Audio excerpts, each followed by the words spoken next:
But the real reason why I started Simply High Extracts is in around 2017, my father had passed from leukemia. And I didn't really know at that time that he was like an avid cannabis user.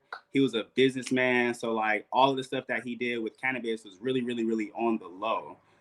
So like after he had passed, I had went to his apartment and I kind of looked around and I found like joint papers and like old weed from like maybe the 70s. Who knows? It was real old.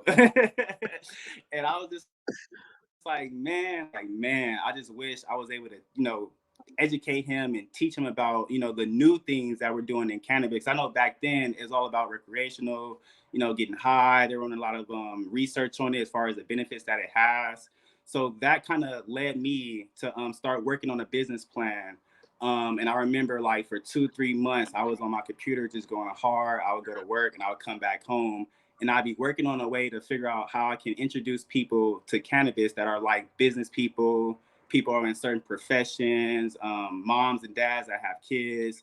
The goal is to try to get them to try cannabis in a way that's familiar with them, but not against like, their jobs and things like that. So started thinking and thinking and thinking, and out of nowhere, I thought, you know what?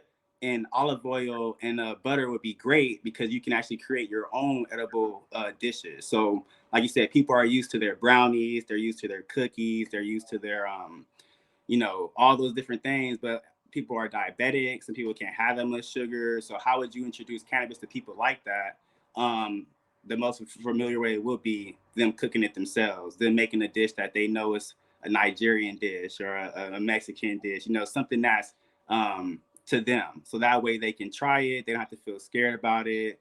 They don't have to feel nervous or think they're like, harming their body. This is like a secret way, kind of. That was the initial way to make it quote unquote like secret. You can do it secretly, but now I'm telling everybody start putting cannabis in your body now rather than waiting until you start to get sick. Because when you're already sick, it's a lot of other options. But if you're putting that preventative medicine in your body now, which is cannabis, CBD, things like that, you're preventing the Alzheimer's, you're preventing the body aches, the back problems. You're setting yourself up for a good life moving forward.